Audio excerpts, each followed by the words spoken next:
Well, a new Ringo Starr album come out, so I guess I'll talk about that.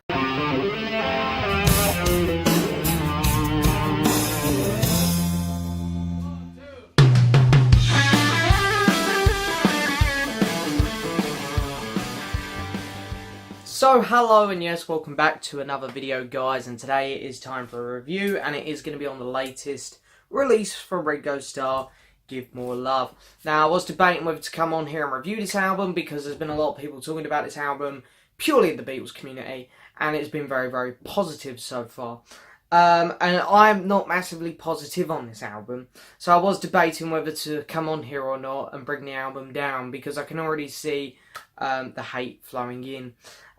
So, you know, I'll kind of back myself up here and just say this is purely my opinion, guys. If you guys like this album, you like this album. That's fair enough. I'm pleased you're enjoying it.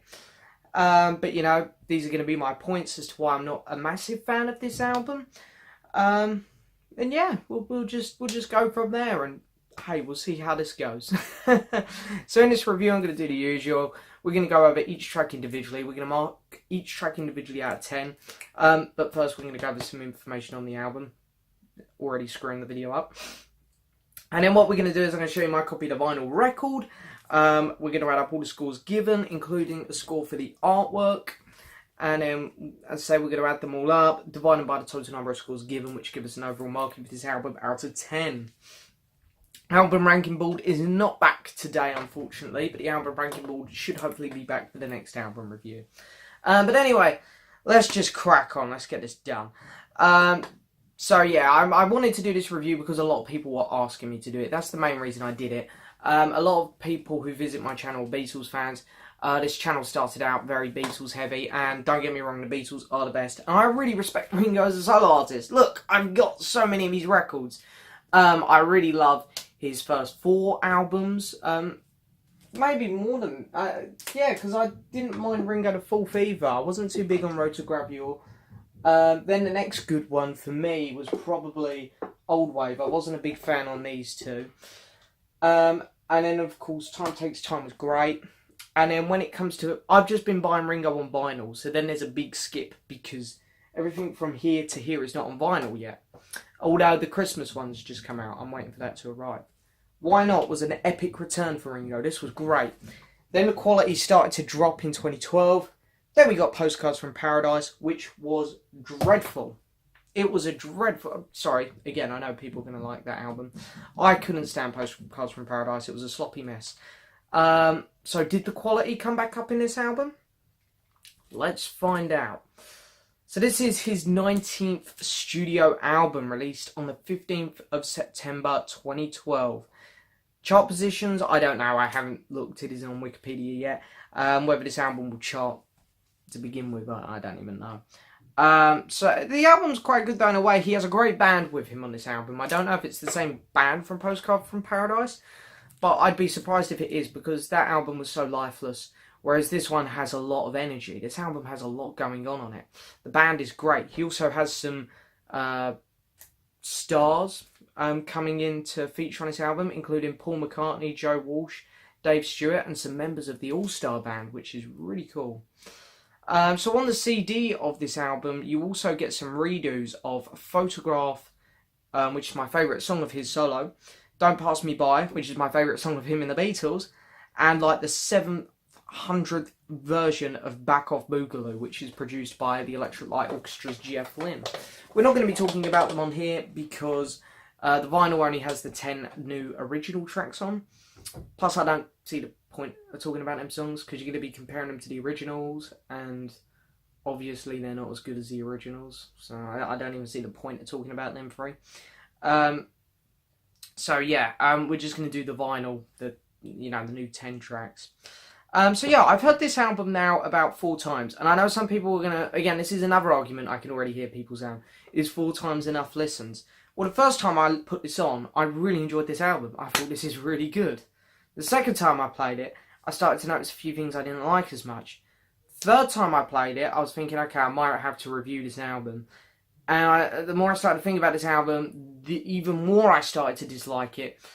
And then when I played it about an hour ago, jotting notes down for this review, I started to dislike it even more. So I think, to be honest, the more you listen to this record, at least for me, the more it kind of goes downhill. The more you realise that this is Ringo just at the mic and at the drums, purely, he's having fun. You know, I'm not going to put Ringo down. He's trying. He's committed to this album. He's having fun. I respect Ringo a hell of a lot, even on this album. He is a great musician, a very underrated one.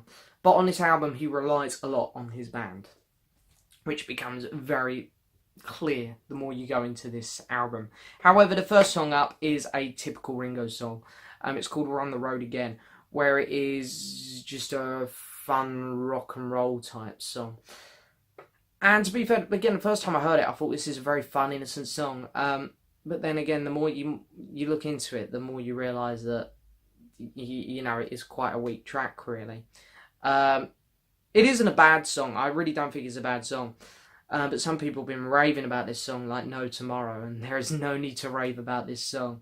The guitar on it sounds like it's in the wrong chord compared to the rest of the instruments.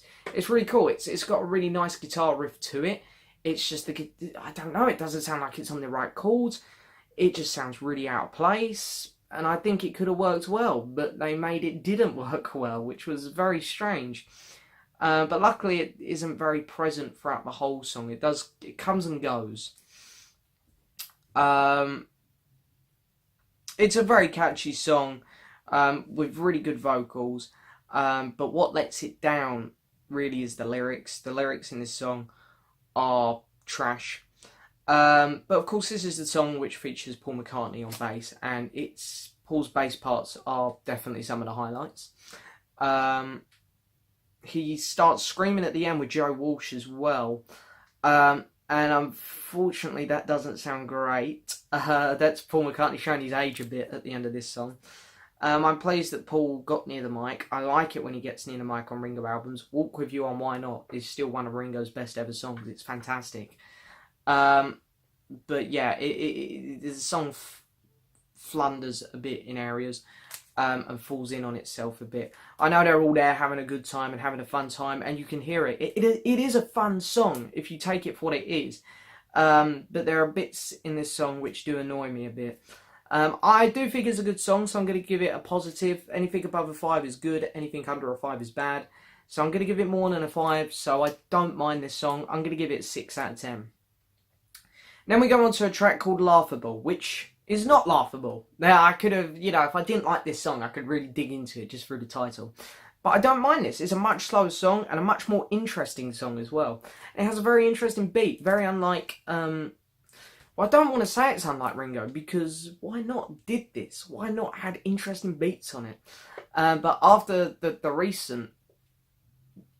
Yeah, that album...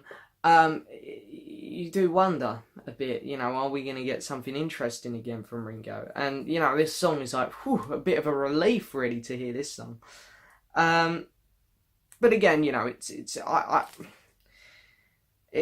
slightly better than the last song, but I really don't think it's much more. Purely because the song kind of just goes in one line. It doesn't go anywhere. It doesn't do anything. But, you know, the doubling on Ringo's vocals are nice. It's different. It makes Ringo sound a bit different, which is nice. The lyrics are slightly better. But yeah, I don't know. This song, it's not one that I want to go back to. It's an okay song. Again, I'll give this one a 6 out of 10. Then we get a track called Show Me the Way, which has a great guitar opening in it. And then the piano kicks in as well, which is great. The piano on this song makes it. It's fantastic. And this is what I mean. This is a really good album, purely from the band's perspective, because we've already had 3 different styles. We've had a rocking song, we've had a bit more of a slower track, and now we've got one where the band's just playing off each other. We've got the guitar opening it, we've got the piano doing really well. And then there's a really good bass going, of course, behind the scenes here. I'm not sure who's on bass. I know Paul McCartney was on another song, so maybe it's this song. I don't know. It does tell you, I think, on the inner sheet, so I should have looked into it. But anyway, it's no big deal, really. So yeah, in my notes here, I did put, you know, the lyrics are better. Again, these are the best lyrics so far, but it's still not great. You guys might be starting to notice a pattern here. And I put on my notes, Ringo does well. He does well on this song, but he is saved by the band again. But I do have a lot more respect for this song because it's just more entertaining to listen to. I think this is a song I can go back to. The other songs I have no interest in going back to because you've heard them once and that's it. You don't need to hear them again, really. This song has some interesting stuff going on in it. The band works really well. Ringo's good in it. I'm going to give this song a 7 out of 10. It's good. And then we get a track called Speed of Sound. Didn't a solo Beatle do an album called Speed of Sound? I think they did. So this is more upbeat again. But again, it has a different feel to it. This is kind of like an acoustic song for Ringo, but it's not really slow. It's like a more modern, contemporary, upbeat acoustic song, which I really like. It's a really nice sound. The song changes its tempo as well, which is nice. The lyrics, first time I'm going to say this, the lyrics are quite good on this song. And the song has more of a direction that it wants to go in, which is nice. Because even Show Me the Way, I don't think had a massive direction, like, okay, we want to do this, we want to do that. It was just Ringo singing and then the band just working over the top. Whereas this song here, it has more of a direction, there's a lot going on in it. It's quite a good song, I like it. I'm going to give this track a 7 out of 10 as well. Then we get a track called Standing Still, which is really interesting at the start. It has one of those really old twangy guitars. I'm not quite sure what they're called. They sound like something that you hear in a Western film almost. I used to hear them a lot in the 70s. John Lennon used to use them a lot in his albums. Ringo used it on some of his albums as well. I think Goodnight Vienna, it had quite a presence, if I remember correctly. And the vocals are good from Ringo. The lyrics are just dreadful though. And this is where this is what I mean about this album. On first listen, I can see why everyone really liked it. I really liked it on first listen. Ringo sounds good, and the band is great. The lyrics on this album, overall, I'm kind of spoiling the next 5 songs as well. The lyrics on this album just generally are not very good at all. Which is a real shame, because it lets this album down. And a lot of the songs are very flat. They're very fun, upbeat. It's like, oh, Ringo's going to do a country one here. He's going to do a western sounding one here. He's going to do a nice piano one here. But the songs all kind of go like this. The only one so far which has been a bit more interesting is Speed of Sound. Because this song, Standing Still, falls short of the same thing. It kind of just goes like this. But it's more like Show Me the Way than Laughable and We're on the Road Again. It actually holds my interest because it's quite interesting. But unlike Speed of Sound, it's more like Show Me the Way, where it just kind of goes like this. But it's a unique song for this album, I think. It's nothing new. I've heard songs like this before. But for this album, it stands out quite well, which is good. By the end of it, you are kind of pleased it's over. But it's got a nice guitar solo in there as well. And it's quite, it is quite a good song. I'm going to be a bit kinder towards this one. I'm going to give this a 7 out of 10. This is a decent song. And then moving on to side 2, this is where the album has its dip. Its real dip. I mean, I haven't disliked any songs yet. It sounds like I'm ragging on this album. And I am ragging on this album. But I'm ragging on it purely because I've seen so many people just raving about it. I haven't seen anything negative yet, and I really think it needs to have it doesn't need negativity, but it needs a bit of a more realistic approach. And I know that, again, I'm sounding like I'm bashing other people's opinions here. I'm not. I really am pleased that people are just loving this album. But it has faults. And these next 2 songs are big faults. King of the Kingdom opens up side 2. And it's not bad. It's not a bad song. But the only interesting thing about it is the saxophone. The saxophone, again, is unique to this song. So, yeah, it's a good sax. Other than that, this song is just boring. For me, it is just boring. It's dead. It's bland. And it does nothing. It's not bad. I don't think it's bad, but it's not good. It's just bland. So I'm going to give this track 5 out of 10. And then this is where I'm absolutely gonna destroy a song. Electricity is the song on this album, which I cannot stand. This is a really, really, really bad song for me. This song does everything I hate about some is the key word of modern Ringo songs. Every album seems to have a song like this, where he just says, right, give me a simple beat. This is what the band does. They're like, oh, okay, we were kind of having fun on that last song, but right, let's just do a simple beat, you know, and I'm going to sing about Liverpool, Rory and the Hurricanes, and when I got into the Beatles, again and again and again. I'm so tired of it now. I'm so shocked Ringo isn't. I mean, the song just sucks. I'm going to give it a 2 out of 10 purely because there's some cool guitar moments in there. The band tries. I hate that song. Then we get a song called So Wrong for So Long. Thank God for this song. I mean, if they followed up Electricity with something like We're on the Road Again, I would have been tempted to turn the record off. But thank God for this song. It's Ringo going country, which is nice because I love the Boo Coops of Blues album that he done. I thought that was a really good album, actually. And it's, again, showing that Ringo can be quite diverse in his sounding, and he proves that on this album. He's very diverse. He does a lot of cool stuff. My camera's just gone out of focus. There we go. Yeah, so I really like this song. I think I like it a lot purely because it's following up Electricity.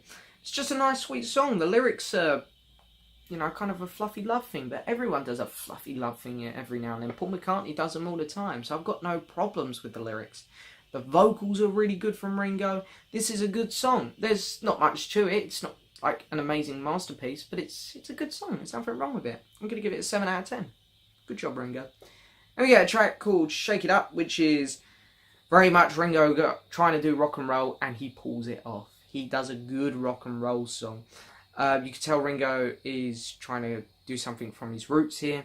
You know, in the very early 60s, this is what he was doing. This is what he was into. This is what all of the Beatles were into. You know, it's Elvis Presley, Chuck Berry, Buddy Holly, Eddie Cochran, all that kind of style of music. And Ringo's trying to do his own one here, you know, 50 plus years later, at the age of 77, I believe. And it's quite amazing, really, because he pulls it off very well. The lyrics are decent. You know, rock and roll songs never had the most interesting lyrics. It's kind of, you can't really judge the lyrics. I mean, they're good enough for what the song is. It's good. And it just sounds like they're all having fun. And that's what it is. It's a fun song. It's a fun rock and roll song. I'm going to give it a 6 out of 10. I give it a 6, and, you know, I haven't gone too high on it purely because it's not my favourite style of music. But for what it is, I listened to it and accepted it for what it is, and he pulls it off very well. It's a good song. If you like rock and roll and you like Ringo, you're going to love this song. It's fantastic. Then we get Give More Love, which has like an interesting modern beat at the start, but again, it's kind of like King of the Kingdom. It's just flat. There's not much to it. It's kind of boring. I'm going to give this song a 5 out of 10. Yeah, so I know some people are thinking, oh my god, he's been really harsh on this album. And I have been a bit harsh, I can't lie. Ringo, I think, you know, he came straight off of Postcards from Paradise to do this album. I think maybe some more time put into the lyrics, and generally making some of the songs longer and giving the band members some more time to shine. Ringo doesn't even shine on the drums that much, really, here. It would have been nice to get a drum solo from Ringo. The vocals are good from Ringo. He does a good job. And as I say, it isn't a bad album. It's quite a good Ringo album. Is it as good as Why Not? No. Is it better than Postcards from Paradise? Yes. Is it better than 2012? I'd probably say it's along the same lines as 2012. Is it one of Ringo's best albums? No. Is it one of his worst? No. For me, it's a very middle of the road Ringo album. It's not bad. It's not great. It's just it's a good, fun album. It's a nice new release from Ringo. It is. So, honestly, side one, there ain't much fault in side one. Side one is a good time. If you go in there looking at the lyrics, you're going to have a shit time. But who goes into Ringo albums looking at the lyrics anyway? Side one is perfectly fine, it's good. It's side two where this album falls short. The opening song and the closing song are just kind of flat. Electricity for me, if you're like me, you've got bored of Ringo singing about his past, you're gonna dislike Electricity like me. But So Wrong for So Long and Shake It Up are good. Also, I hear the 3 redo songs on the CD. The CD are quite good as well. So yeah, good job, Ringo. You have done a good album here. I'm so pleased you are still going. You know, I sound really negative, so I feel like I have to kind of defend Ringo a bit here because I am a Ringo Starr fan. I think he's a good musician. You know, I'm really pleased he's still going, and I do hope we see some more albums from him. His next one will be his 20th, so a really nice double album would maybe be nice if he took his time on it. Spent like a good 2-3 years just really focusing on making some good songs, and really putting some effort into the writing, getting some people in to help him write, like he did in the early 70s, getting Paul McCartney along to help him write, Joe Walsh along to help him write. You know, again, because he's writing all these songs here with... Well, I did write the guy's name down who he writes them with, but I've forgotten it. And, you know, I think there needs to be a bit more there in the writing team to make this album better. But anyway, let's have a look at the vinyl, because I really like this cover. It's a cool cover. He reminds me of that villain from Men in Black 3 on the cover, though, that Boris. And then we've got the back there. That's his peace sign, which is in his garden, I believe. You can actually see it on the gatefold. No, not the gatefold, on the picture inner sleeve for Why Not. But yeah, of course, he has to do the peace thing somewhere. And again, I know people like to argue about that. It's better than the alternative. Well, yeah, but that's kind of obvious. But anyway, here's the inner sleeve, which I really like. That's a really nice picture. And of course, there's all the information about who was playing on which tracks, so you can find out. Paul McCartney was on Show Me the Way, which I think was the track where I liked the bass. Yes, see? Paul McCartney, yeah, it's such an underrated bass player. He's fantastic. But yeah, there's a lot of good people on here. Yeah, see something. I should have looked at this inner sleeve before I'd done my review, really, because I'm seeing some names here. Jim Cox on keyboards. Yeah, see, I missed him. That's a good one. But yeah, so anyway, it's definitely worth looking at the inner sleeve before you start talking about this album. And then, of course, here is the vinyl. And there is the label. So yeah. Album artwork packaging is pretty good, really. I'm going to give it a 7. It's got some good artwork. I can't really find much fault in it. It's pretty good. But, you know, it's not amazing at the same time. There's no gatefold. So, but yeah, I'll give the artwork a 7 out of 10. So I've added up all the scores and I've divided it by 11 because there's 10 tracks and then the artwork. And overall this album's going to get out of 10 a 5.9. So you can round it up to a 6 if you want, which is... I was kind of hoping it will get a 6, but a 5.9 I was like, I can live with that. It's like it's 0.1 off, who cares? So look at it as a 6, which I think is perfect for this album, I do. You know, you can tell that Ringo's heart was in this album, as I say. There's no doubt Ringo was trying, and I respect him. He done well. The band is great. But the album falls short a lot of the times. It's like the songs are kind of flatlined where they just don't progress. The lyrics are just, for like 7, at least 7 of the songs are just not very good. Yeah, it's definitely an improvement over Postcards from Paradise, and I think this is Ringo climbing back up the ladder now. It's like Why Not was here, and he's climbed down a bit to Postcards from Paradise, and this is him taking his first step back up the ladder, hopefully. So anyway, Ringo, you know, I respect you a hell of a lot, man. I'm so pleased you're doing these albums still. And they're fun. They are fun. You pick them up. You know, I had fun with it. First listen, I was on it. And, you know, again, people are going to say, you know, 4 listens, is that really enough? Maybe over time it will grow on me a bit more. I hope it does. Because, you know, as I say, I didn't mind the album. It's not too bad. But that's my opinion at the minute. So anyway, there you go, guys. I hope you've enjoyed the review. Please hit the subscribe button, like the video, and leave a message. And I will see you guys next time for another video. We're on the road again.